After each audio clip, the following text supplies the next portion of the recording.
Nya saya siapkan breakout room. Baik, baik Pak. Terima kasih. Kita mulai saja. Ucapkan Bismillahirrahmanirrahim. Assalamualaikum warahmatullahi wabarakatuh. Salam Waalaikumsalam warahmatullahi sejahtera dan wabarakatuh. salam sejahtera bagi kita sekalian.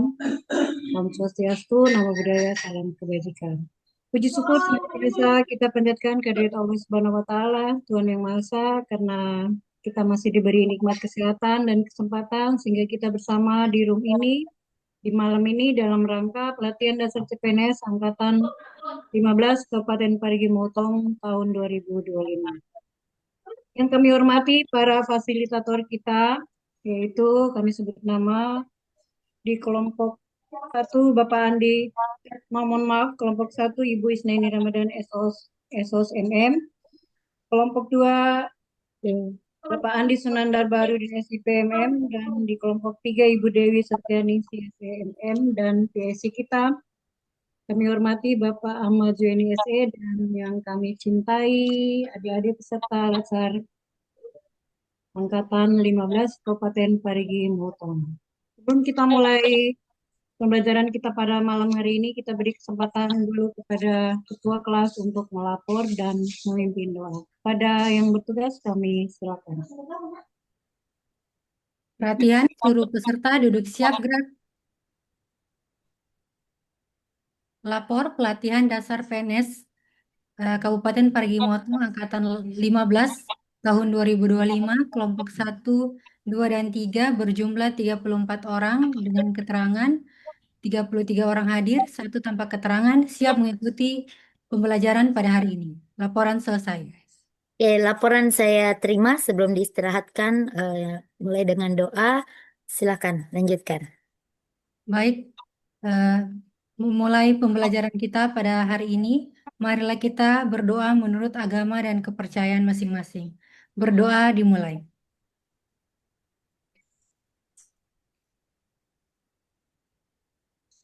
Berdoa selesai. Baik, terima kasih. Di tempat gerak. Ya, terima kasih Ibu Dr. Pipin Desiani. Baik, setelah ini kita kembali beruntur di kelompok yang sudah ditentukan tadi. Silakan semuanya. Terima kasih. Kemarin saya udah kopi darat sama Ibu Dokter Vivin. Ternyata cantik seperti di Zoom.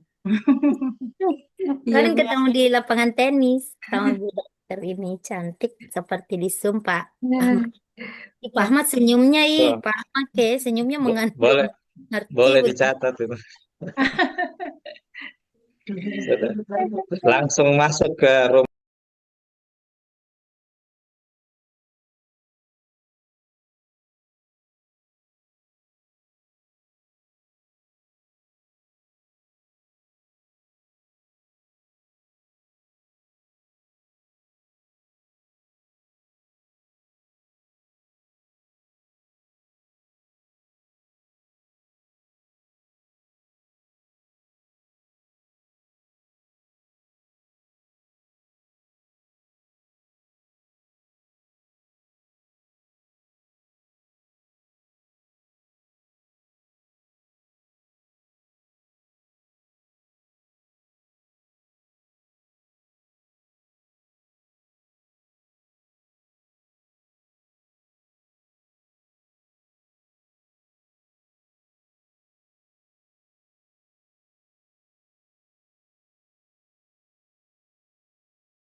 Yang tidak hadir satu orang tadi siapa nih? Kelompok satu atau kelompok lain?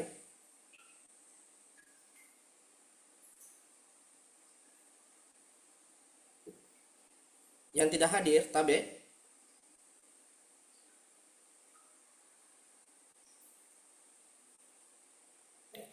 Yang tidak hadir satu orang tadi, Ibu Kris Setiawati. Di kelompok mana yang tidak hadir tadi? Kelompok satu ya kayaknya ya. Di kelompok satu ya? Siapa teman yang tidak hadir?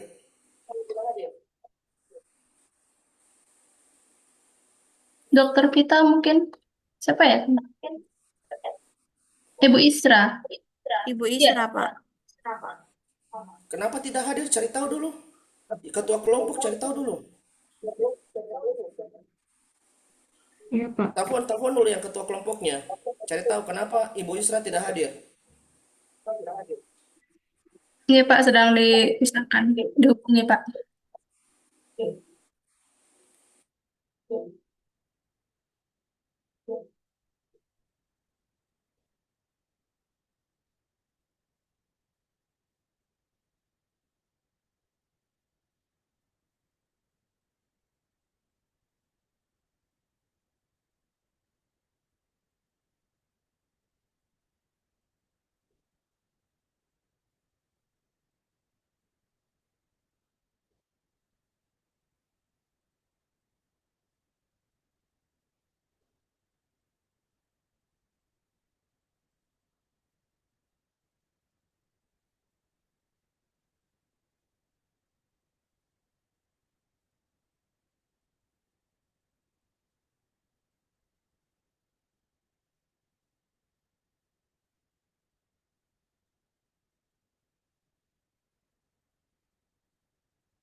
Assalamualaikum warahmatullahi wabarakatuh.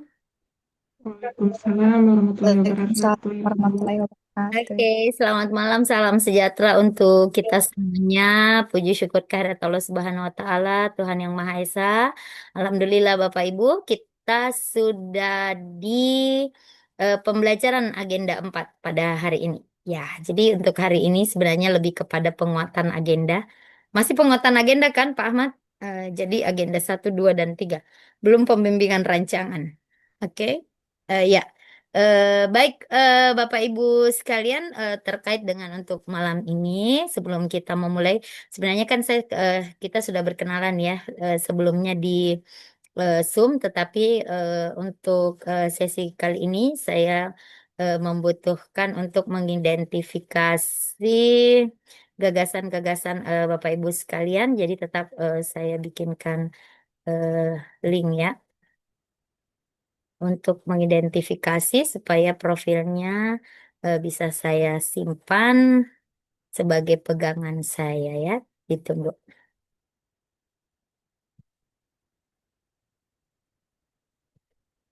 Jadi sebelumnya Buka dulu materinya. Berapa orang, sayang? Berapa orang?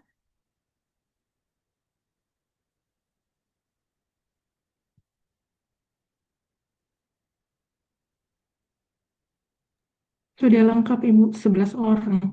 Oh, 11 orang. Iya. Oke. Bentar ya. Saya lagi pengen bikin dashboard Padlet lagi.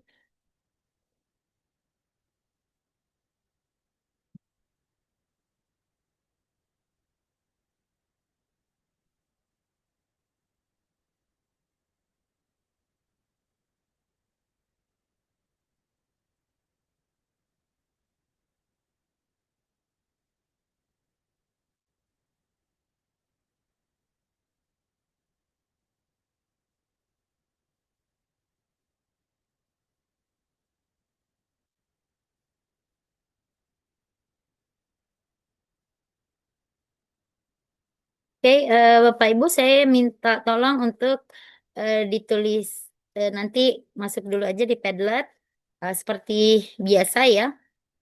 Tulis nama, lalu apa rencana gagasan aktualisasi yang akan Bapak Ibu angkat. Hmm.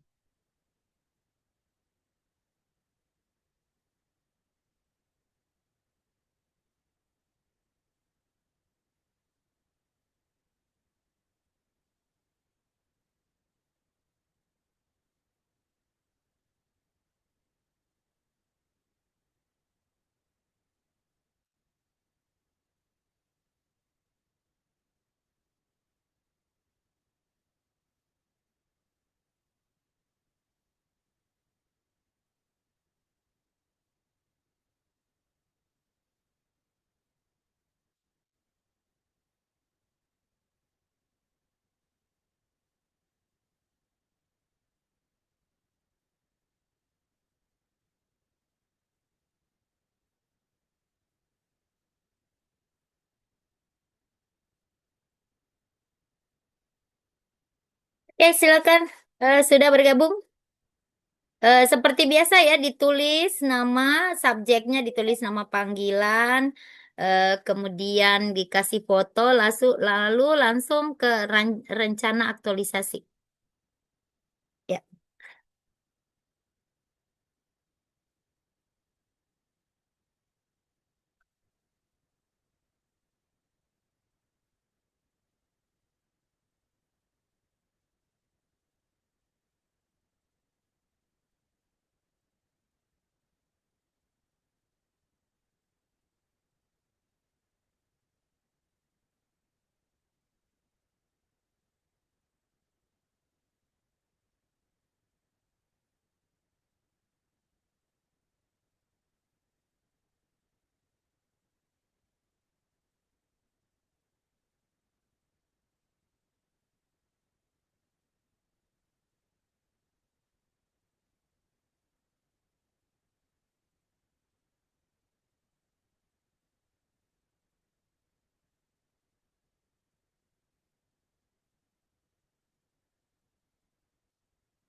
Ibu Tabe mau bertanya, foto yang dikasih masuk itu foto apa, Ibu? Mulai identitasnya biar saya tahu, oh ini punya Ibu Vita. Oh, Eh, eh. foto foto Bisa dia. selfie kok, bisa selfie atau seperti kemarin bisa diambil dari apa file yang sudah ada. Iya, Ibu, mm-mm. iya, makasih, Bu.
Oke, sudah ada Ibu Safira.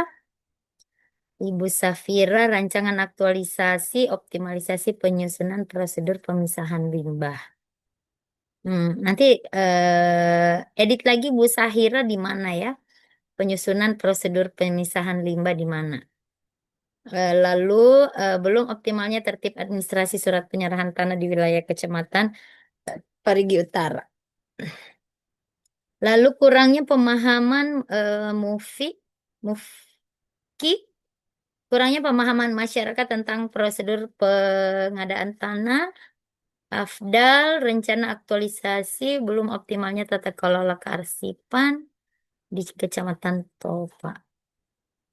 Kemudian Ibu Kris Setiawati, pengarsipan terpusat atau manajemen data dokumen laporan akan program menggunakan Google Drive. Lalu eh, Ray, penerapan momen cuci tangan, momen cuci tangan maksudnya bagaimana? Oke, upaya peningkatan kepatuhan minum obat pada pasien hipertensi melalui penyuluhan kartu kontrol. Oke, semuanya sudah ada. Oke, nanti kita diskusikan lagi terkait dengan hal ini ya, Bapak Ibu. Oke, setidaknya saya sudah punya bayangan apa yang akan Bapak Ibu angkat ya. Oke, saya izin share dulu materi untuk coaching agenda.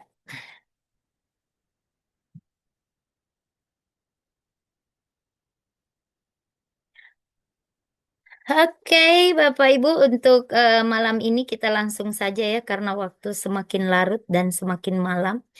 Lokasi waktu kita hari ini hanya sekitar 1 jam eh, setengah ya, yang juga kita sepertinya sudah melewati 19.58 berarti sisa 1 jam 15 menit. Oke.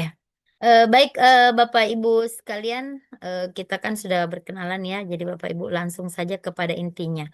Ya, untuk coaching sinkronus untuk hari ini adalah bagaimana pembulatan materi agenda 1, 2, dan 3. Ya, jadi lebih ke pembulatan, lalu penjelasan tentang isu dan cara menentukan isu. Lalu kita lakukan coaching singkat ya, menemukan isu, gagasan kreatif, dan kegiatan penugasan untuk mematangkan asinkronus. Ya, Wih. Oke, baik Bapak Ibu, keterkaitan agenda. Ya, nah, jadi untuk agenda 1 itu adalah sikap perilaku bela negara yang tentu membangun kesadaran dan kecintaan semangat dan tanggung jawab bela negara melalui profesi ASN. Jadi artinya kesadaran, kecintaan, semangat, tanggung jawab bela negara yang akan diaktualisasikan setiap hari berdasarkan Pancasila dan Undang-Undang Dasar Negara Republik Indonesia dengan menerapkan budaya kerja, mengajarkan nilai-nilai dasar sebagai landasan kode etik, sebagai pedoman bersikap dan berperilaku. Jadi, di mana nilai dasar PNS berakhlak ini adalah bagaimana Bapak Ibu mampu menginternalisasikan ketujuh nilai yang sudah menjadi budaya kerja atau nilai berakhlak. Nah, kemudian untuk agenda 3, Bapak Ibu, ukuran PNS dalam mewujudkan smart governance, memanage ASN agar profesional dan smart. Oleh karenanya agenda 3 ini adalah bagaimana memunculkan gagasan-gagasan kreatif untuk Bapak Ibu sekalian bisa digunakan untuk mewujudkan profesionalisme berdasarkan tupoksi Bapak Ibu sekalian. Nah, lalu untuk latihan selama 30 hari kerja di instansi Bapak Ibu setelah aktualisasi, Bapak Ibu akan memasuki tahapan agenda 4 yang disebut dengan habituasi. Nah, habituasi ini adalah harapannya adalah mampu membangun karakteristik ya atau karakterisasi PNS berkarakter smart. Kapan PNS itu dianggap smart? Ketika dia mampu berintegritas, nasionalis, profesional, berwawasan global, kemudian smart secara digital, mampu menggunakan perangkat-perangkat elektronik atau berbasis digitalisasi. Atau dia juga harus ramah atau hospitality, networking, atau mampu berkolaborasi dan entrepreneurship di dalam mampu berwirausaha ya, tapi tidak apalagi namanya melanggar untuk atau memanfaatkan kewenangannya untuk memperkaya diri sendiri. Nah, oke, untuk isu dan masalah, Bapak Ibu, isu dan masalah adalah sesuatu hal yang berbeda. Nah, kalau isu itu adalah sesuatu yang berpotensi menjadi masalah. Bila tidak diatasi, prinsipnya mencegah lebih baik daripada mengobati. Tetapi kalau masalah itu adalah ada gap antara realisasi, antara kondisi saat ini dan kondisi yang diharapkan. Nah, jadi sehingga terjadilah gap yang terjadi, baik itu gap kompetensi atau gap terkait dengan sarana dan prasarana. Nah, atau isu juga adalah sesuatu yang jika tidak ditangani dengan baik akan berdampak pada peningkatan kinerja. Nah, jadi kalau masalah itu harus didukung oleh fakta dan data-data. Tetapi kalau isu itu bisa melalui pengamatan langsung Bapak Ibu sekalian. Karena isu ini sering tidak nyata, tidak jelas faktanya, bisa jadi tidak menjadi masalah bagi kinerja. Misalnya sebenarnya sudah tercapai tapi kita ingin meningkatkan. Kita ingin mengoptimalkan. Nah, maka ada ini juga karena ada misalnya perintah tuntutan masyarakat tren teknologi seperti industri 4.0. Nah, sehingga isu itu bisa berdasarkan pengamatan Bapak Ibu sekalian dan tuntutan zaman. Nah, seperti itu. Nah, kalau masalah itu harus kita cari penyebabnya. Karena itu akan memperburuk kinerja individu ataupun kinerja organisasi jika tidak ditangani. Nah, ini kemudian ada compare sedikit antara isu dan masalah. Nah, sementara yang akan kita selesaikan di sini adalah isu dan tentu menjadi masalah organisasi. Untuk mengidentifikasi isu, Bapak Ibu, untuk berdasarkan perspektif kedudukan dan peran PNS di agenda 3, di manajemen ASN itu misalnya profesionalisme. Ya, profesionalisme tentu terkait juga dengan pelayanan publik. Nah, jadi mungkin kinerja kita rendah, etika kita buruk, etos kerja kita rendah, motivasi pegawai lemah, dan seterusnya. Nah, untuk pelayanan publik itu berbelit-belit, misalnya berbelit-belit, rumit, tidak transparan, kurang ramah, tidak pasti, dan waktu tunggunya yang lama. Nah, juga terjadi pungli, kurang peduli, kurang nyaman, tidak berpihak pada disabel atau difabel ya. Nah, jadi kalau misalnya terkait dengan Smart ASN itu bisa pemanfaatan teknologi yang belum efektif, keamanan berinternet, etika bermedia sosial, dan lain-lain ya. Nah, jadi identifikasi isu juga dapat merujuk pada 7 isu kontemporer di agenda 1. Misalnya korupsi, narkoba, terorisme, ekstremisme, money laundering, proxy war.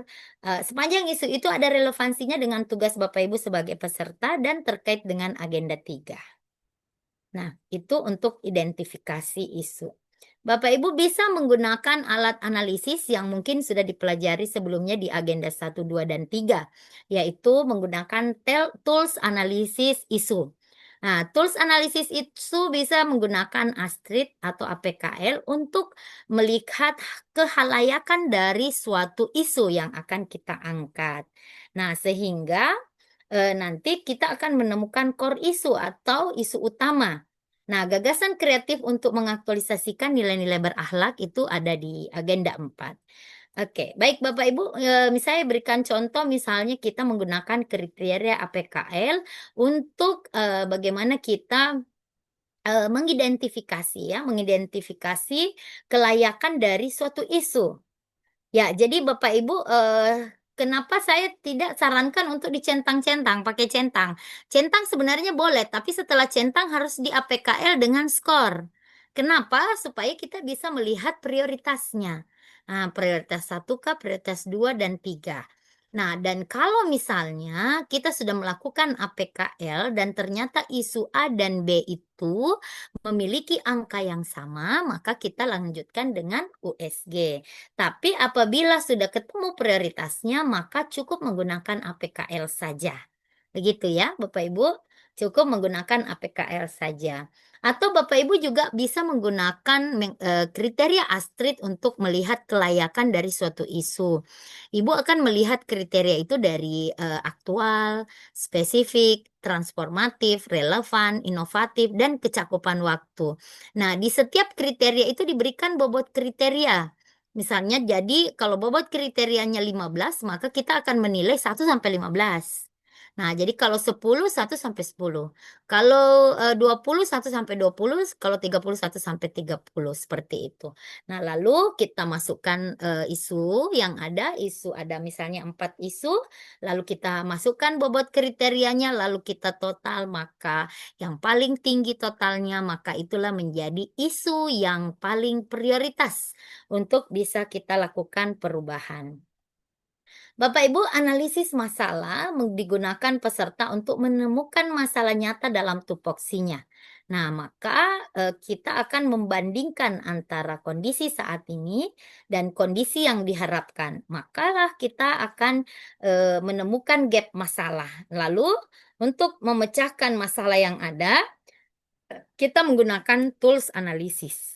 Ya, tools analisis ini adalah tujuannya untuk mencari penyebab masalah utama untuk bagaimana Bapak Ibu untuk membuat gagasan kreatif untuk mengaktualisasikan nilai-nilai berakhlak di agenda 4. Nah, jadi untuk USG tadi, untuk memilih prioritas masalah apabila tadi di nilai dari APKL atau Astrid itu memiliki angka yang sama, maka kita perlu melakukan USG sebagai teori tapisan masalah. Nah, begitupun juga dengan tree problem diagram. Nah, tree problem diagram itu adalah lanjutan untuk mencari sebab akibat atau masalah agak kompleks dan perlu dicarikan masalahnya. Jadi 5Y itu Takeshi Toyoda itu adalah menjawab ada akar masalah. lalu apa menjadi solusinya. Nah, itu disebut dengan 5 why atau yang disebut 5 way Takeshi Toyoda seperti penemu ahlinya ya. Oke, baik Bapak Ibu sekalian, selanjutnya setelah itu tadi USG sudah saya jelaskan bahwa ini dibuat tapisan apabila masalah yang kita lakukan tadi yang kita anggap layak dan kemudian skornya sama, maka kita turunkan menjadi analisis USG untuk melihat urgensinya. Nah, apakah sangat urgen, sangat serius, atau harus ditangani segera? Nah, jadi kalau skornya 5 sangat urgen, sangat serius, harus ditangani segera. Urgen, serius, toleransi waktu singkat, cukup urgent, cukup serius, toleransi waktu yang cukup, kurang urgent, kurang serius, toleransi waktu yang lama, dan tidak urgent, tidak serius, toleransi waktu yang sangat lama. Lalu kita bandingkan skor itu, kemudian didasarkan pada data bila dikaji dalam FGD. Jadi sebaiknya ada fokus grup diskusi yang dilibatkan untuk memahami persis tentang masalah yang dimaksud. Nah, seperti itu. Baik, Bapak Ibu sekalian, bahwa keterbatasan gagasan kreatif penanganan isu pada CPNS dalam menyelesaikan gagasan kreatifnya karena terbatas kewenangannya, dukungan anggaran, dukungan sarana prasarana, dan lain-lain. Nah, tetapi kita jangan sepelekan gagasan yang sederhana, tapi lihat nilai tambahnya. Bisa jadi dari yang sederhana itu memberikan nilai tambah yang sangat berarti menjadi gagasan nyata. Nah, jadi penulisan penggambaran penyelesaian itu secara komprehensif dan dapat dipertanggungjawabkan. Jadi gagasan nyata itu adalah menetapkan isu gagasan pemecahan yang dapat diselesaikan oleh peserta selama 30 hari. Ini yang menjadi catatan ya Bapak Ibu, sederhana, terukur, dan ada nilai tambahnya. Ini ya, sederhana, terukur, dan ada nilai tambahnya. Oke, baik Bapak Ibu sekalian, tadi jika terdapat gagasan kreatif untuk mengatasi isu, maka tapislah dengan menggunakan McNamara. Ini juga adalah salah satu teori tapisan apabila kita menemukan banyak isu, tapi itu kalau misalnya kita menggunakan analisis SWOT. Nah, kalau misalnya kita menggunakan analisis SWOT, tentu kita akan menemukan banyak sekali gagasan. Maka gagasan itu kemudian kita tapis menggunakan MC Namara atau metode M Namara.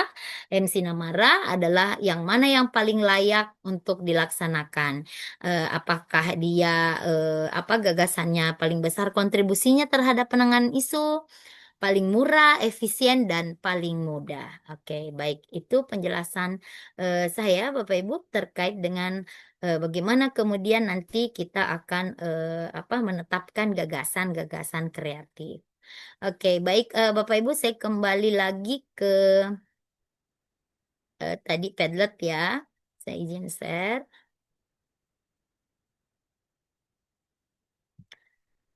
Oke, saya mulai dari Ibu Vita ya. Tidak, Safira.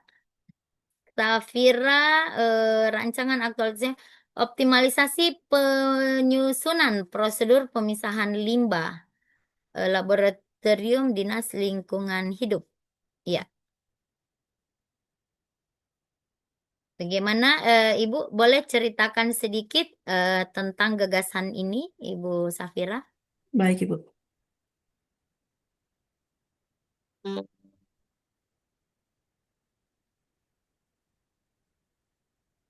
Gimana? Ibu Baik, Ibu. Jadi saya mengambil gagasan ini dikarenakan isunya adalah belum optimalnya prosedur pemisahan limbah bahan kimia di laboratorium.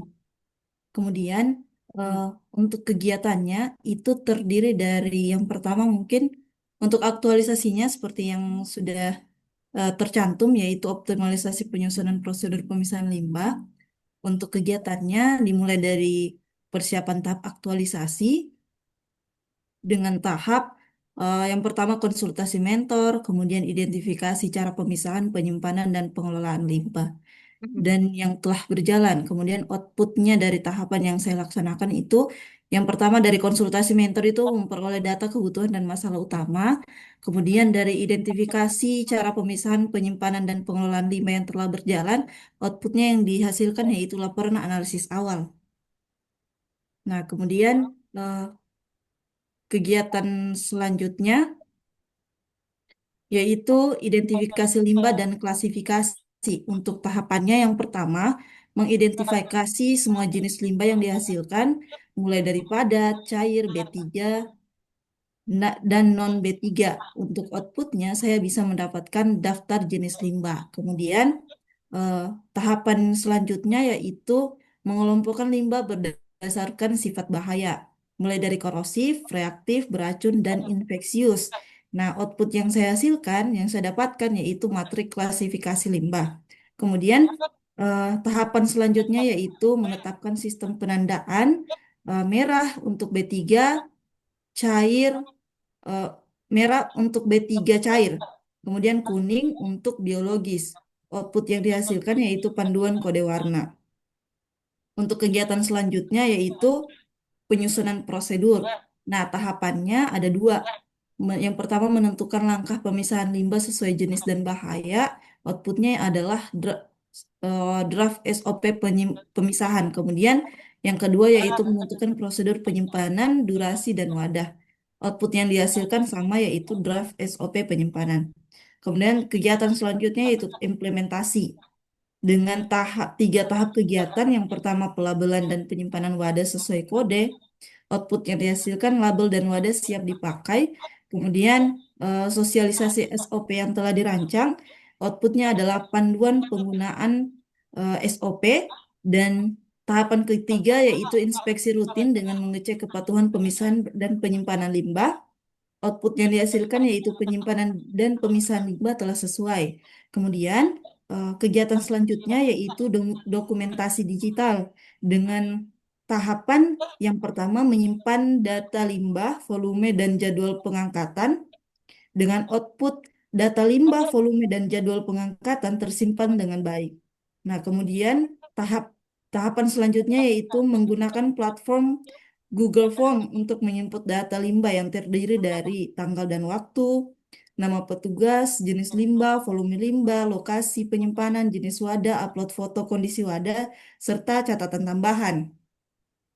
Output yang dihasilkan yaitu data tersebut tersimpan dalam cloud dan terintegrasi. Kemudian kegiatan terakhir yaitu evaluasi dan keberlanjutan. Dengan tahapan yang pertama audit berkala dengan menilai efektivitas implementasi SOP dengan output data efektivitas implementasi SOP. Kemudian tahapan selanjutnya yaitu memperbaiki prosedur jika ditemukan ketidaksesuaian dengan output kesesuaian prosedur terlaksana. Mungkin itu Ibu. Sekian dan terima kasih. Oke, baik Ibu. Tapi mungkin gagasannya ini maksudnya kita sederhanakan ya Bu. Maksud saya bahwa gagasannya ini kan tadi adalah bagaimana membuat prosedur ya. Jadi mengubah prosedur pemilihan sampah yang mungkin rumit menjadi panduan langkah demi langkah yang sangat sederhana dan mudah diingatkan, begitu maksudnya ya Bu ya. Nah, jadi maksudnya ide gagasannya itu dipersimpel saja, jadi tidak jelimet dan susah dipahami. Nah, misalnya ini contoh saja ya Bu, Ibu boleh ambil, boleh tidak. Nah, Ibu misalnya kita kan tadi optimalisasi penyusunan prosedur pemisahan limbah laboratorium ya. Nah, Ibu bisa buat misalnya papan informasi visual yang menarik dan interaktif di area laboratorium. Nah, jadi papan ini menginformasikan, menampilkan panduan pemilahan limbah misalnya. Jadi kita gunakan foto limbah spesifik, misalnya botol, sarung tangan, dan seterusnya. Ibu bisa menambahkan mungkin kode QR yang bisa dipindai untuk menampilkan video singkat atau infografis tentang prosedur yang benar gitu. Jadi maksud saya gagasannya itu spesifik gitu. Spesifik yang akan dilakukan. Jadi seperti yang Ibu sampaikan tadi bahwa papan informasi ini akan menampilkan tentang panduan pemisahan limbah secara sederhana menggunakan gambar, simbol, dan kode warna. Nah, jadi dia inovasinya itu dalam berupa informasi visual yang interaktif. Nah, terus juga berbasis QR code, kan begitu ya, Bu ya. Nah, jadi kita sisa misalnya pasang stiker QR code. Nah, di situ sudah ada panduannya, Ibu. Jadi QR code ini nanti terhubung dengan bisa terhubung dengan Google Spreadsheet, boleh. Kan seperti itu yang nanti langsung bisa menggambarkan tentang infografis tentang prosedur alur-alur pengolahan limbah ini. Nah, jadi kesannya menarik ya, Bu. Sederhana, mudah, tidak memerlukan biaya besar atau teknologi canggih, mudah dipasang dan dipahami oleh semua staf. Nah, jadi kita juga bisa mengukur dampaknya dengan menghitung jumlah kesalahan pembuangan limbah sebelum dan sesudah papan itu dipasang, atau kita melalui survei singkat kepada rekan kerja kita ya, atau kepada pasien. Lalu kita akan meningkatkan pemahaman dan kepatuhan sesama pengelola sanitasi ya namanya Bu ya. Mengurangi resiko kontaminasi silang atau memastikan limbah dibuang dengan benar. Atau Ibu juga bisa menggunakan misalnya ya limbah berhadiah atau sistem reward sederhana. Misalnya menerapkan sistem penghargaan untuk mendorong kepatuhan dalam pemisahan limbah. Misalnya ini contoh saja ya Bu, nanti bisa dipertimbangkan maksudnya supaya optimalisasinya itu jelas apa yang mau dioptimalkan. Nah, misalnya setiap kali staf itu membuang limbah dengan benar, mereka bisa mencatatnya atau menempelkan stiker di kartu limbah berhadiah tadi. Nah, setelah mengumpulkan jumlah poin atau stiker, mereka bisa menukarnya dengan hadiah kecil seperti snack, voucher, dan seterusnya. Nah, adakah penghargaan pegawai paling taat limbah bulanan, mingguan untuk memotivasi kompetisi positif? Nah, ini juga sederhana karena hadiahnya bisa kecil dan tidak terlalu besar. Atau Ibu buat misalnya prosedur SOP sederhana dan praktis 5 menit. Bagaimana mengubah prosedur pemilihan limbah yang mungkin rumit menjadi panduan langkah demi langkah yang sangat singkat dan mudah diingat. Nah, misalnya Ibu buat tadi, ada Ibu cerita tadi ya. Ibu identifikasi, lihat label atau warna limbah. Lalu Ibu tadi bilang pisahkan, kan gitu ya. Merah untuk limbah, B3 kuning untuk, dan seterusnya. Nah, tutup wadah, catat.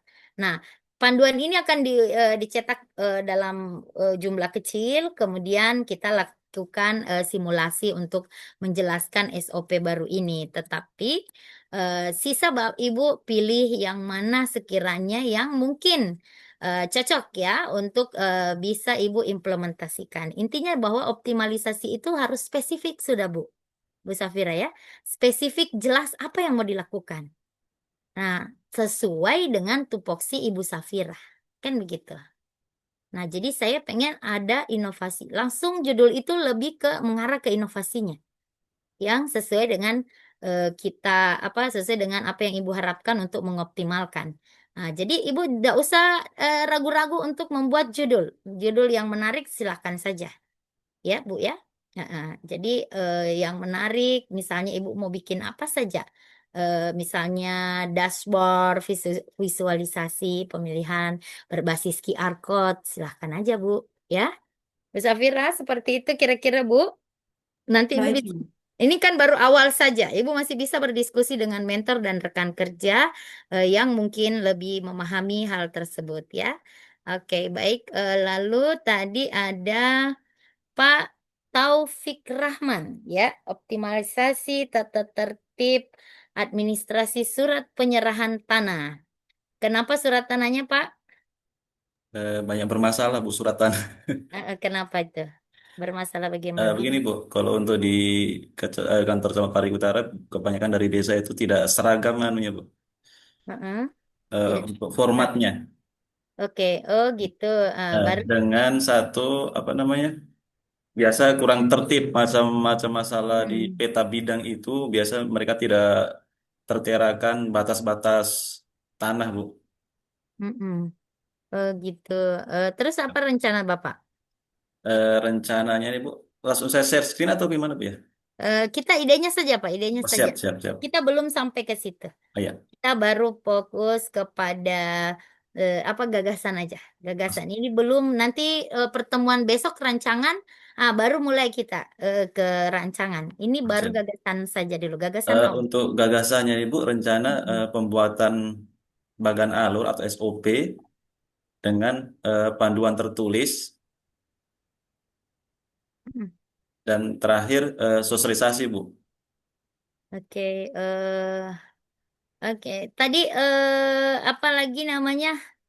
Jadwal audit kan begini, kan seperti yang saya sampaikan bahwa SOP itu sebenarnya bukan tidak boleh Pak ya kita staf Ya. membuat SOP, tapi SOP itu sebenarnya kita staf itu cukup menerapkan saja SOP itu. Kita fokus kalau misalnya kita mau buat alur yang menarik, itu mungkin bisa kita lakukan Pak ya, membuat alur, artinya SOP-nya sudah ada sisa buat alurnya. Nah, itu memungkinkan, tapi kalau mau bikin SOP itu harus dilegalisasi, Oh iya. harus disahkan. Nah, jadi bukan tidak boleh, tapi waktunya cuma 1 bulan. Nah, tetapi kalau misalnya membuat alur sistem digital sederhana saja untuk penyerahan tanah dengan sama tadi bisa menambahkan QR code, misalnya ketika surat penyerahan tanah itu dibuat atau diterima, di-scan surat tersebut dan disimpan dalam format digital PDF, kan begitu ya Pak? Atau Bapak buat QR code juga yang berisi tautan file digital di surat di Google Drive atau server internal yang aman. Nah, jadi Bapak bisa tempelkan QR code ini langsung pada fisik surat untuk mencari dan memverifikasi surat. Jadi cukup dengan scan kode QR tersebut dengan smartphone atau perangkat lain, Bapak langsung bisa terhubung ke dokumen digitalnya. Nah, ini biasa selalu begitu ya. QR code itu selalu bergabung dengan Google Spreadsheet bisa. Jadi kita sudah menyiapkan di situ Google apa lagi namanya QR code-nya. Kemudian kita tautkan ke surat Google Drive atau server internal yang aman. Nah, sehingga kita mudah untuk apa dokumentasi setiap surat yang kita keluarkan itu terdokumentasi dengan baik, Pak, gitu. Nah, itu bisa disebut dengan digitalisasi surat berbasis QR code, begitu Pak. Jadi Pak Ahmad Taufik bisa kasih judulnya lebih keren lagi gitu ya Pak ya. Nah, Ya. digitalisasi surat QR code melalui QR code, digitalisasi surat melalui QR code atau berbasis QR code, digitalisasi surat berbasis QR code di dinas mana? Ya, di kecamatan ya Pak, Pak Taufik? Siap, siap, Bu. Iya, di kecamatan ya seperti itu. Nah, jadi tadi Pak ya cara kerjanya saya juga bisa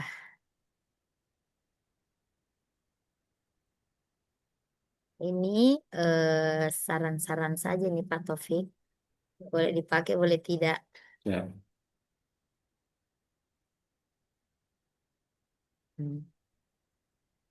Lalu eh Bapak juga bisa buat, tidak usah papan yang sederhana-sederhana saja dibuat Pak ya. Bisa menetapkan jadwal rutin untuk menerbitkan administrasi dan arsip secara berkala. Misalnya pada jam 2 melakukan audit arsip bersih misalnya. Memastikan semua surat diletakkan di tempat yang seharusnya, mengisi data, memperbaharui logbook, mengecek dokumen. Tapi kalau saran saya yang saya chat saja tadi ya. Kalau sesuai yang Bapak sampaikan tadi sepertinya, nah ini gagasan yang tadi Bapak sampaikan. Oke, saya kira begitu dulu Pak ya. Ya. Nanti Untuk kita minimal gagasan itu berapa kegiatan, Bu? maksimal, kalau saya ya harapannya bahwa Bapak minimal 5 kegiatan.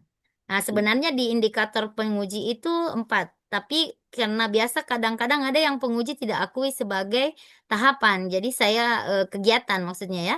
Jadi kalau saya sarannya kegiatan itu minimal 5, tahapan kegiatan itu minimal 3. Ya. Siap, siap, Bu. Kalau lebihnya bebas.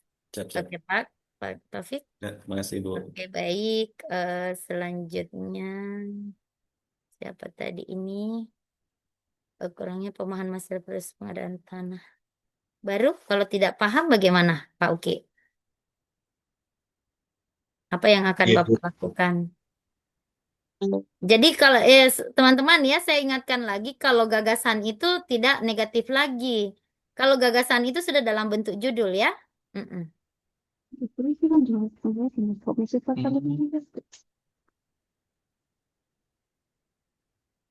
Bagaimana Pak Uki? Bagaimana caranya Bapak untuk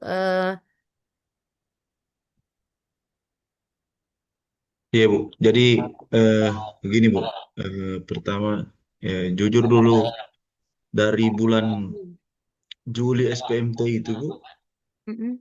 saya di kantor itu kita tiada kegiatan sama sekali sebenarnya. Jadi saya ini tiada gambaran Bu, biar sedikit. Heeh. Oke. Iya karena kalau saya tanya-tanya dari kepala bidang katanya karena efisiensi, jadi tiada kegiatan sama sekali. Jadi ini saya dapat isunya kemarin ini karena dari saya cerita-cerita sama senior-senior saja. Hmm. Jadi saya ambil isunya ini. Boleh bagus Kalau- saja isunya, ya kan nanti Iya, dalam bentuk edukasi saja Pak iya, Mufik. Jadi begini misalnya Bapak buat edukasi atau panduan edukasi, panduan praktis pengadaan tanah. Jadi kita buatkan semacam smart book ya Pak ya, berisi tentang prosedur pengadaan tanah dengan bahasa sederhana, lalu kita kasih visual yang menarik misalnya Pak ya. Kita gunakan infografis, diagram alur, ilustrasi yang tentu menghindari bahasa hukum yang rumit ya. Fokus pada iya. poin-poin penting saja apa yang harus disiapkan, apa saja tahapan yang harus dilalui. Pak Mufik juga bisa buat frequently asked and question. Apa yang sering ditanyakan oleh masyarakat, Bapak bukukan. Bapak bukukan. Jadi apa yang mereka tanya, kemudian kita jawab. Nah, kan begitu. Apa frequently, apa yang sering ditanyakan, itulah yang kita buat pertanyaannya lalu kita jawab. Nah, tetapi frequently asked and question ini kita buatkan dalam bentuk infografis yang bagus, yang mudah dipahami, mudah dibaca, dan interaktif tentunya, Pak ya. Nah, dampaknya tentu biaya cetak relatif murah dan proses pembuatannya tidak rumit. Bahkan sekarang Bapak bisa bikin flipbook, flip flip ya, tidak perlu dicetak. Bisa juga mendesainnya dengan aplikasi sederhana seperti Canva, Pak ya. Memberikan informasi yang jelas dan terstruktur langsung memasyarakat. Jadi buku ini berisi referensi, mudah dibawa dan dibagikan. Ya, bisa menggunakan link, juga bisa menggunakan flipbook yang tadi saya sampaikan. Nah, untuk memudahkan pembaca, kita buatkan frequently asked and question. Apa yang memang sering ditanyakan lalu kita jawab. Begitu Pak ya, atau kita buat layanan tanya jawab 5 menit di kantor desa misalnya, mengadakan sesi tanya jawab singkat di balai desa atau untuk menjawab pertanyaan masyarakat. Dibuatkan jadwal rutin misalnya setiap jam 10 sampai jam 11. Nah, tim kita menjawab pertanyaan terkait, tapi itu agak ribet dan rumit ya, harus turun desa ya. Saya kira yang pertama itu lebih mudah untuk Bapak kerjakan ya. Edukasi dalam berupa edukasi saja. Atau Bapak bisa buatkan juga video pendek, konten kreatif ya, gunakan animasi, narasi santai, bahkan rekaman wawancara singkat dengan warga yang melewati proses ini.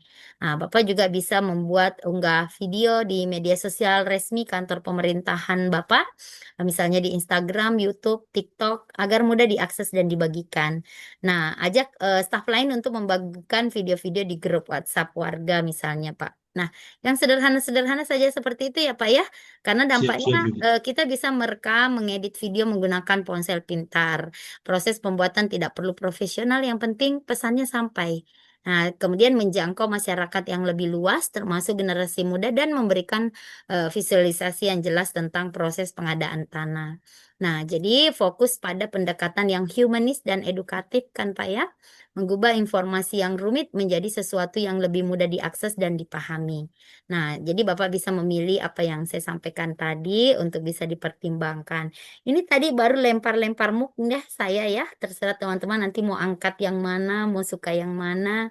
Nanti Siap, Bu. supaya artinya cuma pembuka wawasan saja. Oke, ini baru karena kita belum rancangan ya, baru eh, namanya coaching agenda ya. Jadi kita baru mengidentifikasi beberapa judul aktualisasi yang menarik ya. Saya termasuk orang yang tidak terlalu suka judul yang terlalu serius. Ya, kayak optimalisasi, peningkatan, itu tujuan, Pak. Ya, itu tujuannya. Itu sudah pasti dari tujuan. Ya, tapi tidak apa-apa Bapak Ibu membuat judul yang tentu menarik dan nanti di latar belakang baru kita jelaskan bahwa oh ternyata ini judulnya adalah ini, kan begitu ya. Tapi bebas ya, Bapak Ibu bebas terserah. Bapak Ibu mau bikin apa terserah. Ya, tidak ada masalah sepanjang bisa Bapak Ibu pertanggungjawabkan dan bisa dikerjakan selama satu bulan ya. Begitu ya Pak Muf, Pak Uki. Iya, Ibu. Siap. Lalu, Terima kasih, Ibu. ya baru Pak Afdal. Belum optimalnya tata kelola kearsipan. Nah, kearsip lagi kan. Saya sedang bingung juga ini arsip ini. Bapak tidak ada yang lain selain arsip tidak, Pak? Pak Afdal. Ada kemarin Bu diskusi Hmm. waktu agenda 2 sama Mm-mm. Ibu agenda 1 Bu sama Ibu Dewi kemarin Mm. tentang ini Bu, sosmed Bu. Kenapa sosmed? Eh, Pemberitahuan kepada masyarakat kecamatan dengan desa-desa Bu melalui sosmed tersebut karena sekarang masih minim sekali informasi dari kecamatan turun ke desa-desa. Layanan informasi berarti apa yang mau Iya diinformasikan Ibu, layanan harus jelas, informasi Bu. Pak. Harus jelas apa yang mau diinformasikan, apa yang mau diinformasikan. Kayak biasa kan biasanya bukan ada surat tindak lanjut dari kabupaten mau diinformasikan ke desa-desa melalui kecamatan. Nah, biasa informasinya itu Ibu tidak sampai dengan jelas di masyarakat. Kalau Di desa-desa Bu, baru desa-desa yang oke. menyampaikan ke masyarakat. Oke, layanan informasi ke desa ya Pak, informasi ke desa-desa itu menarik Pak. Apalagi kayak job fair Pak ya. Ya, itu menarik itu Pak. Jadi nanti kita buat saja mungkin spesifik. Nah, kita misalnya buat spesifik, misalnya apa informasi beasiswa, informasi job fair, apa job fair bahasa ini, pencari kerja misalnya ya. Misalnya inovasi jemput bola informasi, jempolin kayak gitu. Atau yang maksudnya itu adalah melaksanakan kunjungan rutin ke balai desa atau ke pusat keramaian dengan membawa materi informasi yang mudah dicerna. Misalnya kita misalnya datang ke lapangan olahraga misalnya kan Pak ya, kayak alun-alun yang ada di Parigi itu kan Pak ya. Nanti kita bisa bikin jemput bola informasi atau jempolin. Nah, jadi nanti di situ kan banyak anak muda ya, Pak. Bapak nanti bawa informasi berupa mungkin informasi yang berupa tentang informasi prosedur perizinan, bantuan sosial, atau program pemerintah lainnya. Nah, jadi kita alokasikan waktu 15 sampai 30 menit di setiap kunjungan. Kita bisa membuka sesi tanya jawab langsung dengan warga dengan memberikan kesempatan mereka untuk bertanya. Nah, jadi itu tidak memerlukan biaya yang besar dan tidak canggih, tidak perlu canggih, cukup komitmen waktu dan materi cetak sederhana ya Pak ya. Jadi Bapak juga bisa membuat chat desk. Ya, menggunakan aplikasi pesan populer seperti WhatsApp untuk menyediakan layanan informasi otomatis. Jadi nomor WhatsApp khusus, sediakan satu nomor WhatsApp untuk layanan informasi desa. Nah, jadi setel pesan balas otomatis, Pak. Jadi ketika warga mengirim kata kunci tertentu, misalnya izin usaha atau program tani, chatbot akan membalas dengan tautan ke dokumen nomor kontak yang relevan atau ringkasan informasi yang dibutuhkan. Nah, jadi panduan kata kuncinya itu buatkan daftar kata kunci yang mudah diingat dan disebarkan di papan pengumuman desa agar warga tahu menggunakannya. Nah, tapi kalau itu sulit tidak usah ya. Atau Bapak bisa buat duta informasi desa. Jadi Bapak ada perwakilan di desa untuk menjadi duta untuk menyebarkan informasi. Nah, jadi ada jalur komunikasi khusus, misalnya kita buat grup WhatsApp antara para duta dengan Bapak sebagai leading sektor untuk kantor kecamatan ya, menyampaikan pertanyaan dari warga, mendapat jawaban langsung dari kantor. Jadi bisa juga minta para duta itu membuat laporan sederhana tentang informasi yang sudah mereka sampaikan dengan pertanyaan yang masuk dari warga. Kayak begitu aja Pak ya, sederhana tapi berdampak. Saran saya nggak usah deh arsip Pak. membosankan dan itu sudah soalnya sekarang orang itu Pak diwajibkan menggunakan Sri Kandi. Cuma orang di OPD saja yang nggak mau pakai. Padahal fitur-fiturnya sudah lengkap semua itu Pak Sri Kandi, baik menyimpan, tapi hanya apa sekarang? Sri Kandi hanya dipakai untuk surat menyurat. Kan begitu Pak Afdal ya. Nah, itu yang tidak diharapkan oleh pemerintah. Karena itu sudah bayangkan untuk bikin Sri Kandi itu Pak, multi years anggarannya, miliaran Pak. Tapi tidak ada OPD yang gunakan. Padahal itu diintegrasikan untuk digunakan oleh di seluruh Indonesia. Nah, sehingga arsip itu terintegrasi gitu. Nah, jadi kalau kita sambil bikin itu, saya pastikan hanya untuk Latsar saja. Habis itu tidak dipakai sudah Pak Afdal. Ya. Nah, jadi kalau misalnya dia sifatnya langsung turun ke desa atau kita membuat inovasi-inovasi, itu mungkin lebih menurut saya bisa bermanfaat gitu Pak Afdal. Ya Pak ya. Nah, itu menarik itu Ya, Pak. Bu. Makasih, Bu. Baik. Nanti kalau Bapak mau saya kirimkan contoh-contohnya nanti kita diskusi lagi ya. Ini tadi yang bagus ini yang sebenarnya jempol itu Pak, jempolin. Iya, Bu. Ya, Bu. Ya, Bu. Jempolin melaksanakan jemput rutin ke desa ya. Oke. Jempolin. Bukan jengkeling ya Pak. Alhamdulillah ya Allah. Apa lagi guys? Lalu tadi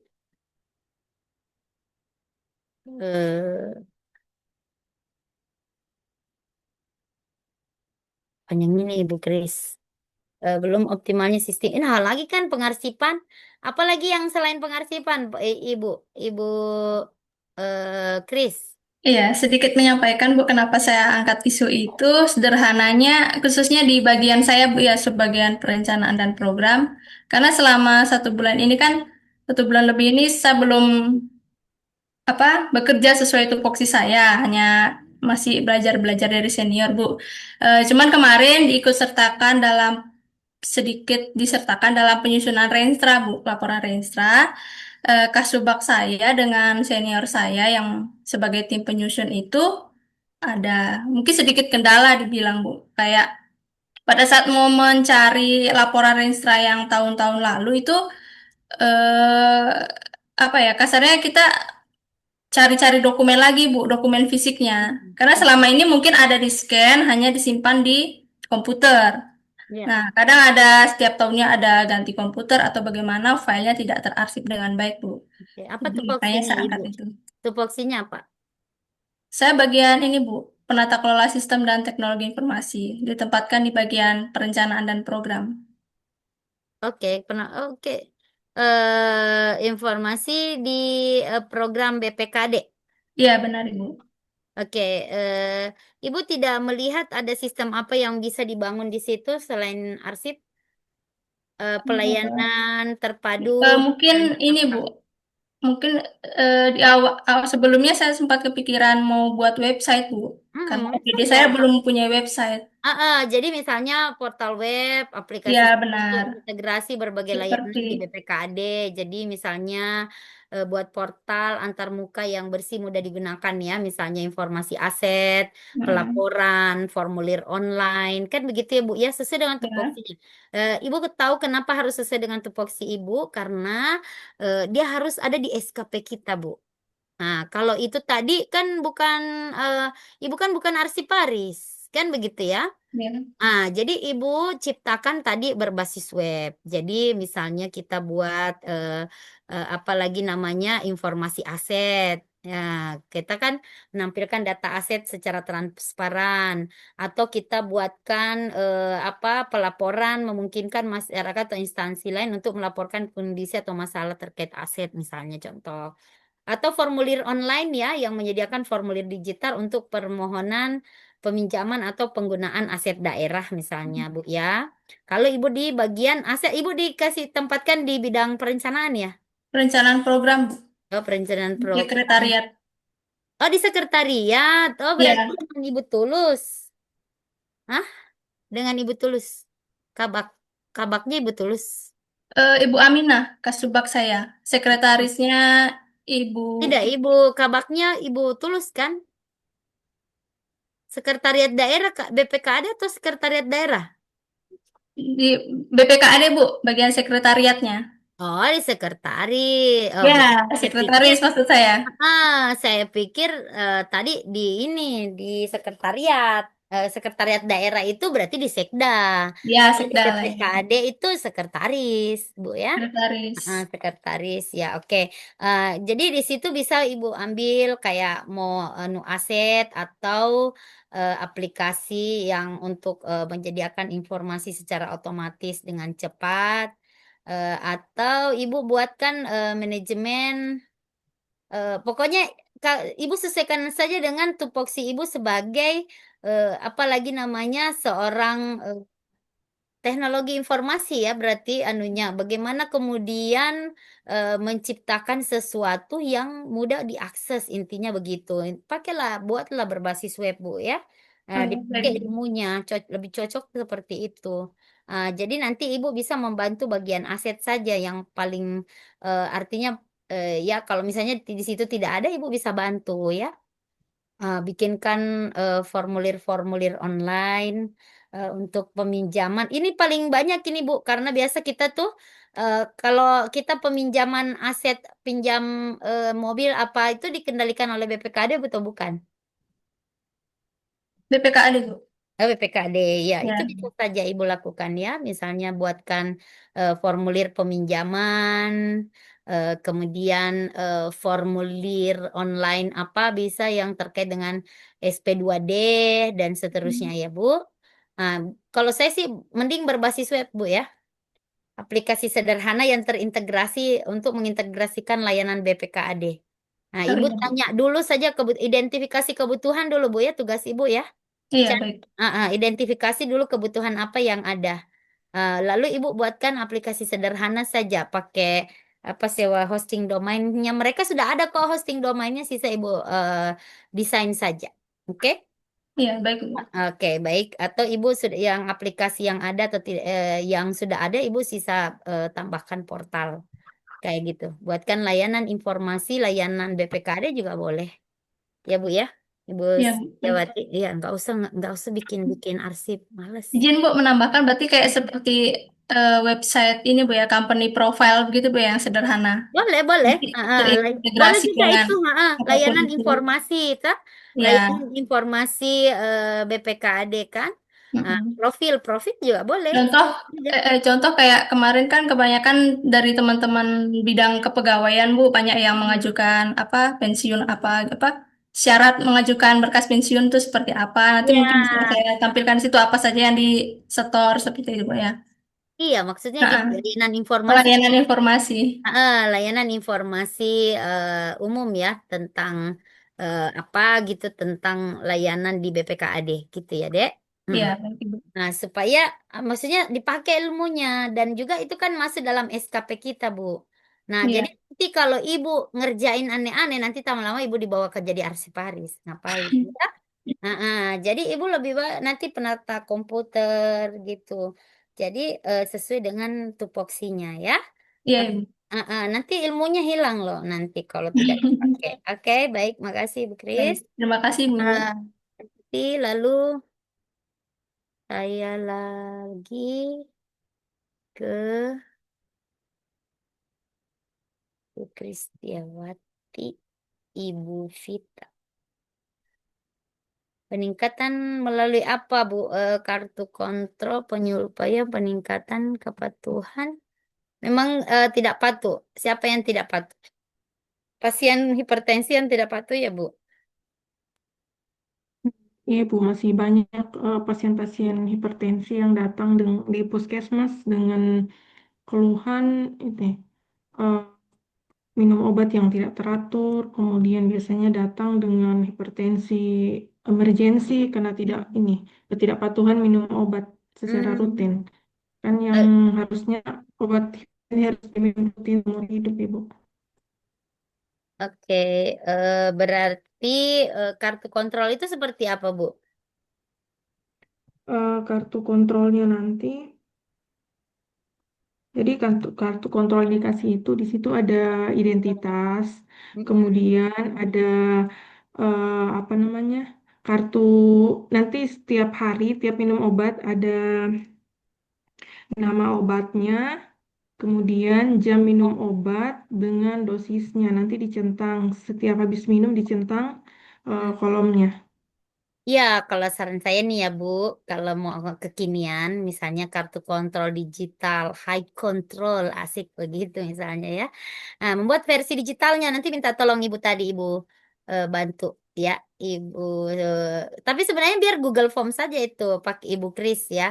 Nah, jadi misalnya Ibu bikin high, sebentar, apa namanya, high control kah atau apa gitu ya. Eh, sahabat-sahabat. Nah, jadi versi digital berupa kartu kontrol hipertensi. Sama sih Bu cara kerjanya. Ibu bawa menggunakan Google Form yang berisi data pasien yang seperti Ibu sampaikan ya, jadwal minum obat, kolom untuk mencatat tekanan darah. Nah, akses mudah aja pasien untuk menyimpan tautan formulir itu di layar depan ponsel mereka. Pasien cukup klik tautannya, lalu mengisi data harian dan mengirimkannya. Nah, jadi kirim notifikasi pengingat secara otomatis melalui WhatsApp atau SMS pada jam minum obat yang telah ditentukan. Nah, tentu dampaknya adalah eh, apa dampaknya? Tidak memerlukan aplikasi khusus, Bu. Cukup menggunakan yang teknologi yang sudah familiar bagi pasien. Juga Ibu bisa melacak kepatuhan minum obat secara real time. Data ini juga bisa diakses langsung oleh Ibu sebagai tenaga kesehatan karena Google Form kan sudah automatically ya. Nah, ini juga berdampak pada keterlibatan pasien dalam pengobatan mereka, memudahkan pemantauan harian dan mengurangi risiko lupa ya. Atau kotak obat sehat misalnya apa kos menyediakan kotak obat kecil yang terbagi per hari atau per waktu minum pagi siang malam. Nah, ya itu bisa saja Ibu juga gunakan ya. Tapi kalau yang Ibu sampaikan tadi kayaknya lebih cocok ke kartu kontrol apa digital high control ya. Ya, saya kirimkan aja deh Ibu ya. Ibu, tapi masalahnya pasien ini banyak yang lansia, Ibu. Baru biasanya kalau ditanya ada HP, biasanya kadang nggak ada HP. Jadi itu yang setengah mati sebenarnya kalau kita mau pakai yang digital. Nanti begini pakai anu Bu, apa lagi kayak pendamping pasien itu apa istilahnya? Ya, PMO, Ibu. Pendamping minum Mm-mm. obat. Mm-mm. Iya kolaborasi kan Ibu mau implementasikan kolaboratif. Jadi pasien, Pendamping kalau jadi pasien, pendamping pasien. Jadi kalau orang tua, ya, pendamping pasiennya siapa? Jadi pendamping pasiennya anaknya kah, suaminya kah, yang sedikit melek teknologi kayak gitu Bu. Jangan orang sakitnya, jangan tapi tambah sakit Bu, kayak gitu. Apalagi kalau mm-mm. hipertensi Bu, tambah naik tensinya Bu, kan gitu. Nah, kalau Iya, Ibu mau aktifkan untuk kolaborasinya, boleh itu Bu pakai pendamping, pendamping itu tadi Bu. iya, Nah, PMO. jadi berbasis PMO. Nah, jadi misalnya Bu, high digital ya, misalnya ini contoh saja Bu ya. Ibu boleh pakai, boleh tidak. Jadi apa lagi namanya? Eh, eh, apa tadi? Apa tadi? Kontrol apa tadi Ibu? Hipertensi ya. Bantu. Eh, Iya, Oke, kontrol hipertensi berarti layanan eh, kon- apa sih tadi? Kontrol hipertensi ya melalui high control, kartu kontrol digital. Nah, atau high control berbasis anu Bu, partisipasi PMO. Gitu ya, boleh kan? iya. Gini, tunggu. Begini Bu. Nanti Ibu bicarakan dengan mentor ya. Kartu kontrol high control hipertensi berbasis berbasis partisipasi PMO. Nanti dipanjangkan ya sayang PMO-nya apa? Saya nggak tahu. Ya. Kartu kontrol digital high control hipertensi berbasis partisipasi PMO begitu. Jadi Berarti ini melaluinya ya, ini melaluinya. Depannya tetap dikasih. Depannya tadi apa namanya? Layanan apa tadi depannya itu? Ya, sesuai dengan judul ibu depannya baru melalui kartu kontrol high control hipertensi berbasis partisipasi PMO. Ya, Bu. Tetap tetap sesuai. judulnya Ibu, upaya peningkatan itu kepatuhan minum obat. Jangan, enggak usah upaya. Upaya itu kan bahasa makalah. Langsung layanannya, layanan apa namanya itu sayang? Layanan Apa? peningkatan Layanan apa? Layanan layanan apa? Ibu melakukan layanan kartu apa? kontrol Sesuai dengan tupoksi Ibu untuk pelayanan itu apa, Bu? Ibu tupoksinya apa, sayang? dokter Ibu. Oh, dokter. Berarti kan dokter itu adalah preventif kan? Lebih kepada untuk kepatuhan pasien kan? Oke, meningkatkan kepatuhan pasien hipertensi, kepatuhan minum obat hipertensi melalui kartu kontrol digital, kartu kontrol high control hipertensi. High control hipertensinya hilangkan. Kalau misalnya depannya ada hipertensi, hilangkan saja di kontrol hipertensinya ya kan, Bu? Berarti di sini peningkatan kepatuhan minum obat bagi penyakit bagi pasien hipertensi kan gitu ya Bu, bagi Iya. pasien hipertensi melalui kartu kontrol digital berbasis partisipasi PMO kan gitu Bu, supaya nilai kolaboratifnya masuk juga Bu. Jadi kalau misalnya hipertensinya Ibu tambah naik dari tekanan darahnya nanti dia suka marah-marah nanti Bu. Ya, jadi kalau misalnya Iya. ada PMO kan ada keterlibatan, kan gitu. Jadi kalau ada pasien diharapkan bahwa setiap pasien itu ada pendampingnya. Kan gitu, Bu. Jadi Ibu dokter bisa juga langsung mengidentifikasi siapa PMO-nya. Supaya PMO-nya saja yang melek. Jadi dia membantu Ibu dokter untuk mengingatkan melalui high control-nya. Nah, sehingga kan kalau misalnya pasiennya kan, Bu, itu yang membuat dia tidak apa lagi namanya? Tidak patuh. Karena kalau kartu kontrolnya itu mana dia perhatikan, paling disimpan tidak diperhatikan. Tapi kalau di HP kalau sudah muncul notifikasi pasti dengan tidak pasti akan dia diingat, Dok, begitu. Dan kelebihan dari Google Form itu langsung tersimpan ya, tersimpan informasinya kayak gitu. Oke, Dok, saya kira begitu ya. Nanti didiskusikan lagi dengan mentornya. Oh ya. Terima kasih Tapi Bu. ya, jadi sekali lagi hanya berupa masukan, boleh saja nanti diganti ide gagasannya. Saya hanya memberikan semacam apa lagi namanya, gagasan-gagasan aja ya, gagasan-gagasan yang ya mungkin kalau cocok silakan diambil, kalau tidak nanti Bu Dokter cari yang sesuai dengan harapan mentor ya. Lalu satu lagi dulu ya, nanti yang lain yang belum besok kita lanjutkan. 17 menit, masih bisa satu kayaknya.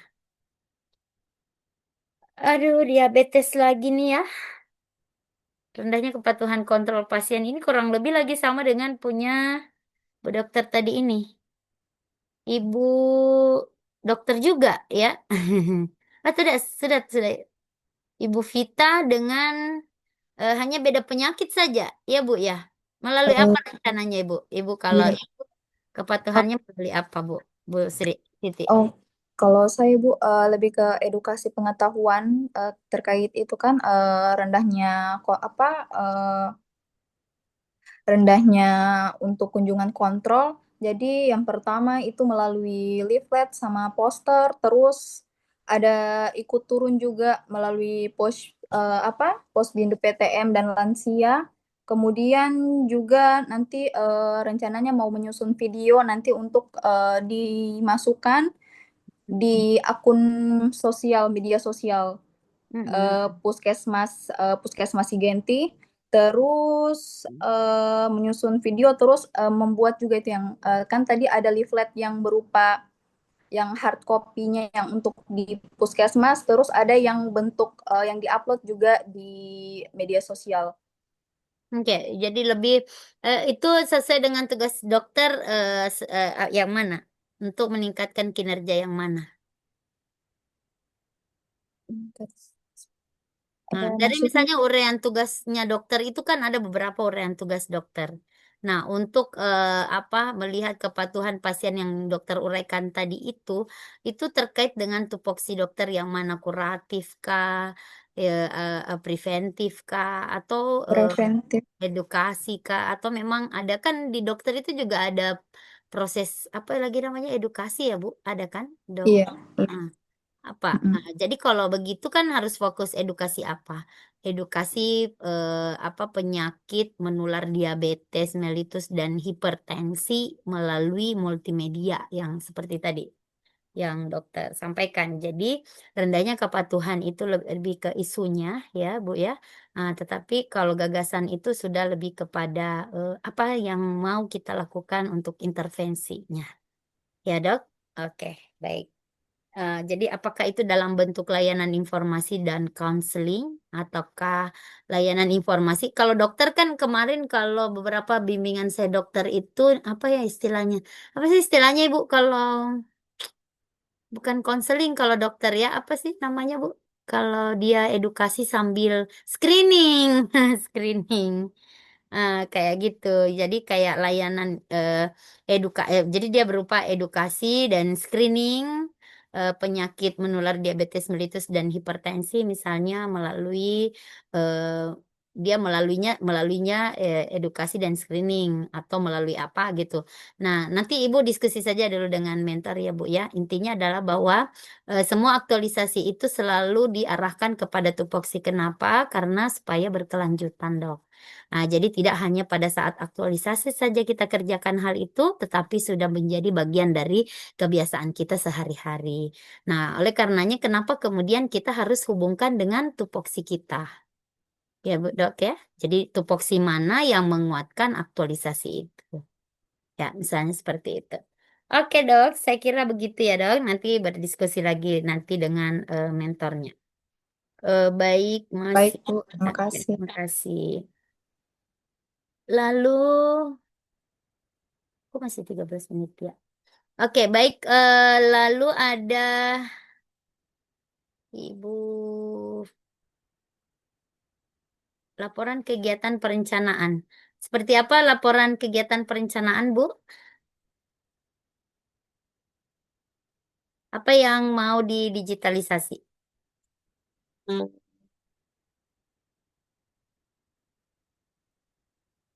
Perencanaan apa, Ibu? Harus kita buatkan kira-kira spesifiknya bagaimana? Ibu Aprilia.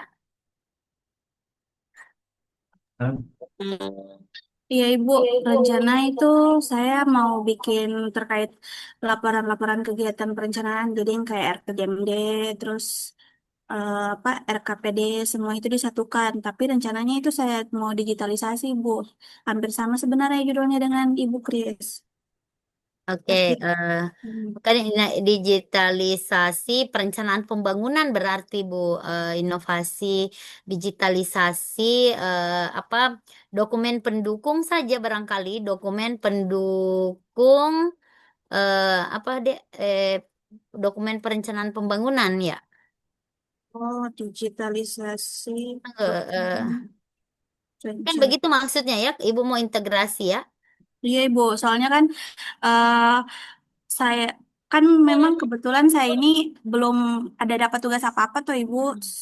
Soalnya kan saya masih di umum, cuman memang saya sudah ditugaskan di bidang saya Bu, di PIPW, Perencanaan Infrastruktur dan Pengembangan Wilayah. Oke. Terus kemarin sudah konsul juga sama Kabid terkait masalah-masalah di situ, dan memang yang hasil observasi saya juga yang saya lihat kayak di grup bidang begitu tuh Ibu, mereka kayak kalau misalkan biasa kan rapat-rapat malam itu Bu yang kayak terkait untuk penyusunan RPJMD, RKPD Mm-mm. dan semacamnya. Terus kayak mereka baku cari-cari ini Bu, file begitu juga. Mm-mm. Oke, begini saja tulis misalnya portal dokumen perencanaan terintegrasi. Kan begitu, Bu. Jadi portal web ini sederhana, berbasisnya cloud, bisa kan? Untuk Oh iya Bu, mengintegrasikan dan mengelola semua portal. dokumen pendukung perencanaan.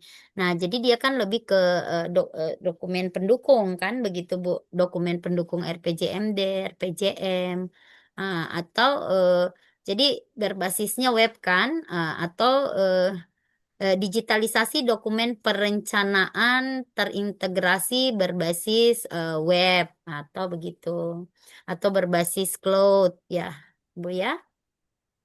Bisa juga begitu. Berarti Bu kurang lebih sama dengan punya Ibu Kris juga Ibu ya, Iya, pakai bisa, begitu ya. bisa, ya. Jadi kan integrasinya, jadi kan begini Bu, kayak sistem kategori, misalnya kita buat struktur folder digital yang logis, misalnya berdasarkan tahun, jenis, dokumen, toh, Iya. surat masuk, notulen, rapat, data statistik, dan nama programnya. Kemudian kita buatkan fitur pencarian agar apa orang bisa mencari dokumen itu berdasarkan kata kunci, tanggal atau nama file kan. Lalu atur hak aksesnya, setiap pegawai bisa misalnya sesuai dengan kebutuhan mereka. Misalnya staf A hanya bisa melihat dokumen terkait programnya, sementara atasan lain artinya bisa dibuat login ya Bu. Nah, kayak begitu. Iya Bu, Nah, kebetulan juga saya itu rencananya kebetulan ada ide dari maksudnya kan bisa tidak Ibu kalau misalnya apa setiap ada kegiatan selain dokumen Ibu ya, selain dokumen perencanaan.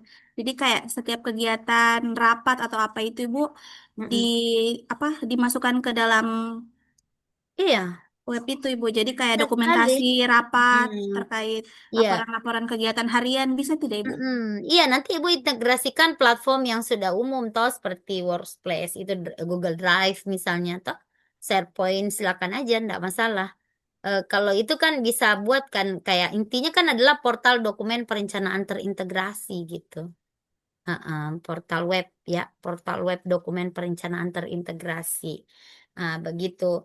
Jadi semuanya Bu, semua kategori terkait dengan dokumen perencanaan terintegrasi, portal dokumen, portal dokumen perencanaan terintegrasi gitu.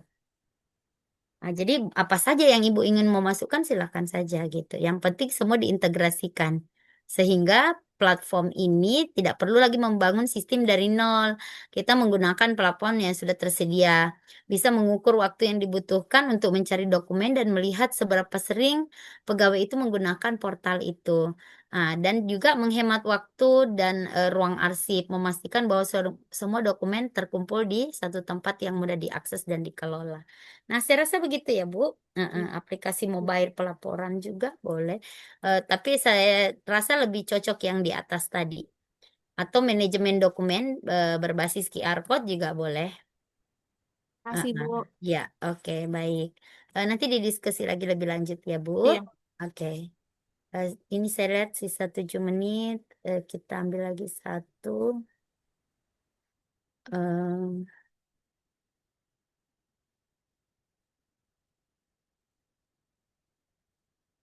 Siapa tadi ini ya? Penerapan 5 momen cuci tangan. Maksudnya bagaimana? Ibu? Pak? 5. Dalam kesehatan itu Ibu ada 5 momen cuci tangan. Yang pertama itu sebelum kontak dengan pasien. Yang kedua sebelum melakukan tindakan aseptik. Yang ketiga setelah terkena cairan tubuh pasien. Keempat setelah kontak dengan pasien. Kelima setelah kontak dengan lingkungan sekitar pasien. Sedangkan di puskesmas yang saya tempati sekarang, biasanya orang hanya melakukan cuci tangan ketika habis tindakan saja Ibu. Tetapi sebelum ke tempat pasien, orang tidak cuci tangan. Oke. Jadi Bapak mau membuat penerapan 5 momen cuci tangan itu ya? Iya, Bapak membuat sebagai apa di visual sana? Ibu. Dokter juga? Sebagai perawat Ibu. Perawat ya, oke. Bapak bisa membuat juga papan informasi visual juga, Pak, yang menarik dan interaktif.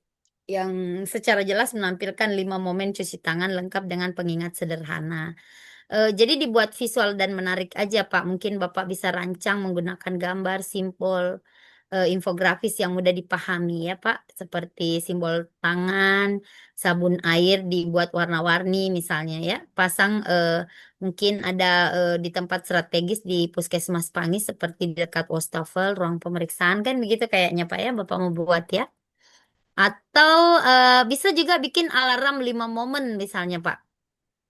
Jadi memasang pengingat audio yang sederhana misalnya di area tertentu Puskesmas Pangi untuk mengingatkan 5 momen cuci tangan. Misalnya rekam suara singkat misalnya, sudahkah Anda mencuci tangan hari ini? Atau melodi pendek yang bisa diputar secara otomatis pada jam-jam tertentu, Pak. Kita gunakan perangkat audio sederhana yang bisa diatur untuk memutar suara pengingat misalnya setiap 1 atau 2 jam sekali gitu, Pak kan? Penempatannya di tempat yang strategis bisa meletakkan Bapak bisa juga berkolaborasi dengan apa lagi namanya bagian PPID sih kalau di organisasi perangkat daerah, tapi kalau di puskesmas saya tidak tahu apakah ada PPID juga ya. Ada ya, Pak. PPID itu yang untuk pelayanan informasi di instansi-instansi. Ada di puskesmas, Pak. Kalau di kesehatan tuh namanya PPI, Ibu. Dia yang melihat kita punya kegiatan Iya, apakah sudah betul. Oke, jadi Bapak bisa buatkan kayak rekaman suara gitu ya. Jadi ada kayak reminder gitu. Jadi bisa diatur diputar setiap 1 sampai 2 jam. Bapak kasih di koridor di area tunggu atau di tempat cuci tangan. Atau kita buat petugas 5 momen. Jadi ada pelatihan khusus, artinya kayak semacam knowledge sharing ya. Latihan fokus pentingnya cuci tangan dan cara efektif mengingatkan rekan kerja cara yang positif, atau berikan PIN atau lencana khusus kepada petugas yang mudah dikenali agar mereka menggunakan pengingat verbal yang sederhana. Misalnya jangan lupa 5 momen ya, kayak gitu. Nah, sistem pencatatan juga petugas bisa mencatat dengan sederhana frekuensi mereka mengingatkan rekan kerja dan mencatat responnya. Ya, Bapak nanti pilih-pilih saja kira-kira apa yang bagus untuk diangkat. Intinya adalah penerapan 5 momen ini melalui apa gitu ya, Pak, supaya ada nilai tambahnya ya, Pak Rey. Ya, makasih Ibu. Oke, Pak Rey. Lalu tapi ini sudah habis waktunya ya. Sisa 3 menit. Masih sisa kayaknya 3 menit. Ada lagi. Capek juga ya. Mana ya? Ibu Isra apa tadi sayang? Isra ini nggak ada, tidak ada informasi. Ibu Isra. Oh ada juga ini Ibu siapa ini? Ibu Ansanzadila. Belum optimalnya manajemen pemasaran untuk peternakan ya Bu. Ya, Ibu kepala dinasnya Pak siapa? Pak Wayan, Pak siapa lagi? kemarin PLT Bu, Kepala Pak dinas. Lewis. Pak Lewis. Ya, Pak udah Lewis bantu ngapain lagi di peternakan? PLT Bu, cuman Perasaan ke sana kemari terus Pak Lewis. Kalau Kabit Pak Wayan Pak siapa? Yang orang Bali, yang Kabit. oh Kasub Kabit ya? Oh iya Kabit. iya Pak Pak siapa? Wayan. iya Oh iya, masih ada Pak Wayan. masih ada Bu. Oh, oke. Inovasi apa rencana Ibu buat? Kalau saya inovasinya itu mengajarkan peternak untuk pembuatan akun WhatsApp bisnis, kemudian Facebook Marketplace, kemudian pembuatan konten-konten melalui media sosial, begitu Bu. Oke, jadi edukasi ya Bu. Jadi Iya, edukasi untuk ada pelatihan. memasarkan hasil peternakan mereka, begitu maksudnya Iya Ibu? Bu, iya Bu, Oke, manajemen pemasaran dalam kelompok peternak ya. iya Bu. Jadi Ibu mau buatkan semacam ya. Jadi kita percantik judulnya dulu. Siapa siapa mentornya Ibu? Ibu Nurlina, Siapa? Bu Nurlina Bu. Nurlina. Saya kenal nggak ya? Kayaknya enggak. Ada baru-baru juga ikut PKP. Kalau enggak salah siapa ya? Saya lupa. Oke, baik. Oke, oke, lupakan saja. Kan tadi ya ada bagaimana workshop digital marketing sederhana kali ya yang Ibu ingin sampaikan kepada mereka dalam bentuk lokakarya atau pelatihan singkat atau apa namanya yang nanti Ibu akan lakukan oleh kelompok peternak ya. Jadi mungkin sesi pertama Ibu membuat tadi Ibu sampaikan buat akun bisnis. Jadi bagaimana cara membuat akun Instagram dan Facebook ya Bu maksudnya ya, khusus Ya, Bu. untuk bisnis lengkap dengan profil yang menarik kan. Lalu Ibu mengambil foto produk, memberikan tips sederhana tentang cara mengambil foto produk misalnya daging, susu, telur, dengan menggunakan ponsel ya yang sederhana saja. Juga Ibu bisa mengajarkan mereka menulis deskripsi produk yang singkat, menarik dan informatif. Nah, Ibu juga bisa melakukan pelatihan itu bahkan satu persatu memastikan bahwa setiap peserta benar-benar mempraktekkannya. Nah, tentu dampaknya tidak memerlukan peralatan terlalu canggih. Cukup ada hal-hal yang langsung bisa diterapkan. Dan juga bisa mengukur dampak dari jumlah akun bisnis yang berhasil oleh peternak setelah pelatihan atau jumlah postingan yang mereka unggah. Memberikan juga peternak keterampilan praktis yang bisa langsung mereka gunakan untuk memasarkan produknya. Atau Ibu boleh juga buatkan semacam buku saku pemasaran digital, Bu. Jadi membuat panduan ringkas, mudah dibawa yang berisi rangkuman langkah-langkah pemasaran digital. Nah, isi buku ini juga poin-poinnya penting, Bu, dan ilustrasinya sederhana. Misalnya, siapkan ponsel Anda atau ambil foto produk terbaik atau Ibu bisa membuat kayak video tutorialnya. Tulis judul yang menarik, unggah ke Instagram atau Facebook. Bagikan buku saku ini kepada setiap peternak yang terlibat. Mereka bisa membawa kemana saja dan merujuk saat mereka ingin mengunggah konten ya. Atau Ibu buatkan aplikasi grup komunitas online, membuat grup WhatsApp atau Telegram khusus untuk kelompok peternak di mana mereka bisa saling berbagi pengalaman, tips dan produk. Ya Bu ya.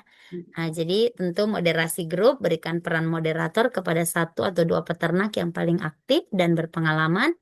Kita bisa mengajak mereka berbagi produk, bertanya tentang cara membuat konten dan memberikan umpan balik satu sama lainnya.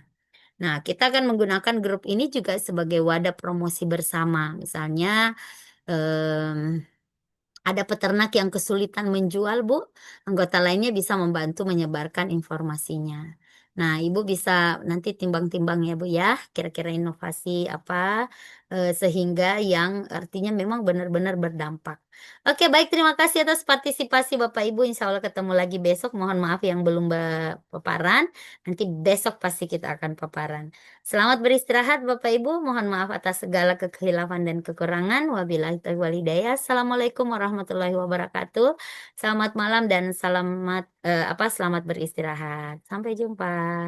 Terima kasih, Baik, Bu. ya sama-sama. Pak Ahmad, silakan Pak Ahmad. Ya, terima kasih banyak Kak Bu Isna. Ya, Luar biasa, full Ahmad. power malam ini. Ya, Dan terima kasih juga teman-teman peserta yang sudah berpartisipasi. Saya yakin juga cukup lelah. Dan hari banget. ini insya Allah kita istirahat. Dan lebih dan kurangnya saya mohon maaf. Saya akhiri billahi taufiq wal hidayah. Assalamualaikum warahmatullahi wabarakatuh. Waalaikumsalam warahmatullahi Jadi wabarakatuh. silahkan untuk live room. Oke, terima kasih Pak PIC yang baik hati dan tidak sombong. Jumpa lagi. Sehat selalu. Assalamualaikum.